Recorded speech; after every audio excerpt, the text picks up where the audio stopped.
राजस्थान के एक छोटे कस्बे से रोजाना चलने वाली एक पुरानी बस थी, जिसका नाम लोग जय माता दी रोडवेज के नाम से जानते थे। ये बस कस्बे से शहर तक जाती थी और रात में आखिरी सफर करके वापस लौटती थी। इस बस को रामलाल नाम का ड्राइवर चलाता था। रामलाल 30 साल से ड्राइविंग कर रहा था और उसे लोग बहुत ईमानदार और सख्त इंसान मानते थे। लेकिन उसके बारे में एक बात लोग हमेशा कहते थे, रामलाल की बस में रात को अजीब घटनाएं होती हैं। रामलाल अक्सर अकेले रात का सफर करता था। कंडक्टर तो होता, लेकिन आधी दूरी पर उतर जाता क्योंकि आगे बहुत कम सवारी रहती थी।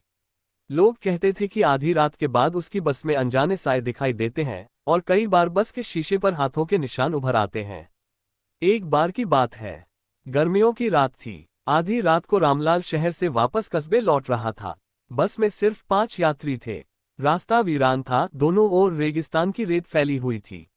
अचानक उसने देखा कि सड़क के किनारे सफेद कपड़ों में एक औरत खड़ी है। उसका चेहरा घूंघट में छिपा हुआ था। रामलाल ने ब्रेक लगाया और बस रोक दी। औरत ने हाथ से इशारा किया, भाई मुझे गांव तक छोड़ दो। उसकी आवाज इतनी ठंडी थी कि पीछे बैठे यात्रियों की रीढ़ में सिहरन दौड़ गई। लेकिन रामलाल ने बिना कुछ बोले उसे बस में बैठा लिया। औरत पीछे जाकर खिड़की के पास बैठ गई। थोड़ी देर बाद बस में अजीब खामोशी छा गई। यात्रियों को महसूस हुआ जैसे हवा ठंडी हो गई हो। एक बूढ़े यात्री ने रामलाल से धीरे से कहा, भाई ये औरत इंसान नहीं लगती, इसकी परछाई तक जमीन पर नहीं पड़ रही। रामलाल ने रियरव्यू मिरर से देखा, सचमुच उसकी परछाई नदारद थी। लेकिन डर दिखाना उसके बस की बात नहीं थी। उसने मन ही मन सोचा, शायद कोई आत्मा है, लेकिन जब तक मैं गाड़ी चला रहा हूं मुझे किसी से डरने की जरूरत नहीं। कुछ किलोमीटर आगे जाने के बाद अचानक बस का इंजन बंद हो गया। सब यात्री डर के मारे कांपने लगे। तभी पीछे से वही औरत की आवाज आई, रामलाल तू मुझे छोड़ क्यों नहीं देता? तू क्यों रोज मेरी जगह से होकर जाता है? रामलाल ने पलटकर देखा, अब वहां कोई यात्री नहीं था। वह सीट खाली थी। इस घटना के बाद से बस में और भी डरावनी बातें होने लगीं। कई यात्रियों ने शिकायत की कि रात में उन्हें सीट के नीचे से किसी के रोने की आवाज आती है। कुछ ने कहा कि उन्हें लगा जैसे कोई उनका बैग खींच रहा हो। लोगों ने जांच शुरू की। पता चला कि उसी रास्ते पर 5 साल पहले एक बड़ा हादसा हुआ था। एक शादी की बस रेगिस्तान में पलट गई थी और उसमें दुल्हन समेत कई लोग मर गए थे। कहा जाता था कि दुल्हन की आत्मा वहीं भटक रही है। रामलाल ने सुना तो वह और भी चुपचाप रहने लगा। लेकिन उसने नौकरी छोड़ने से इनकार कर दिया। बोला, अगर मौत मेरे लिए लिखी है तो यही सही, लेकिन मैं ये बस चलाना नहीं छोड़ूंगा। बरसात का मौसम था। रात के 2 बजे रामलाल बस चला रहा था। बस में सिर्फ 2 यात्री थे। अचानक सड़क पर पानी भर गया और बस की हेडलाइट में वही सफेद कपड़ों वाली औरत दिखी। इस बार उसने हाथ नहीं हिलाया, बल्कि सड़क के बीच खड़ी रही। रामलाल ने ब्रेक दबाने की कोशिश की, लेकिन ब्रेक फेल हो गए। बस सीधे औरत के पास पहुंची और धम्मा।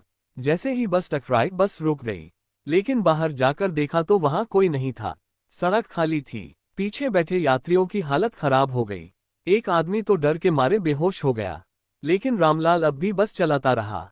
कहानी का सबसे डरावना हिस्सा तब शुरू हुआ जब एक रात रामलाल ने अपनी आखिरी ड्यूटी की। वो ठंडी दिसंबर की रात थी। बस पूरी तरह खाली थी। कंडक्टर ने भी आधे रास्ते में उतरने का बहाना कर दिया। अब बस में सिर्फ रामलाल अकेला था। रात के लगभग 12:30 बजे बस उसी सुनसान मोड़ पर पहुंची जहां पहले हादसा हुआ था। अचानक बस अपने आप रुक गई। रामलाल ने हैरान होकर नीचे उतरकर देखा, गाड़ी में कोई खराबी नहीं थी। तभी उसने सुना, बस के अंदर किसी औरत की सिसकियां गूंज रही हैं। वो धीरे धीरे बस के अंदर गया। पीछे की आखिरी सीट पर वही दुल्हन बैठी थी, लाल जोड़े में, चेहरे पर खून के धब्बे और आंखें शून्य में टिकी हुई। उसने धीरे से कहा, रामलाल तू रोज मेरे रास्ते से क्यों गुजरता है? क्या तुझे मेरी आत्मा की पीड़ा महसूस नहीं होती? रामलाल के हाथ कांपने लगे। उसने हिम्मत करके पूछा, तुम चाहती क्या हो? वो दुल्हन खड़ी हो गई और चिल्लाई, मैं चाहती हूँ मुक्ति, और वो तब तक नहीं मिलेगी जब तक इस बस का आखिरी सफर पूरा न हो। जैसे ही उसने ये कहा, बस अपने आप स्टार्ट हो गई और बहुत तेज दौड़ने लगी। रामलाल डर के मारे स्टीयरिंग पकड़ भी नहीं पा रहा था। बस रफ्तार पकड़ती गई। आधी रात को कस्बे के लोगों ने जोर का धमाका सुना। सुबह पता चला कि रामलाल की बस खाई में गिर गई। बस पूरी तरह जल चुकी थी। लेकिन हैरानी की बात यह थी कि रामलाल की लाश कभी नहीं मिली।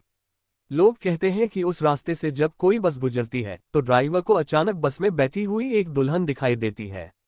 और कई बार आधी रात को लोगों को जलती हुई बस का धुआं और चीखें सुनाई देती हैं। रामलाल का नाम अब भी उस कस्बे में लिया जाता है, लेकिन लोग डरते हुए कहते हैं, वो ड्राइवर नहीं मरा, वो अब उसी बस में कैद है।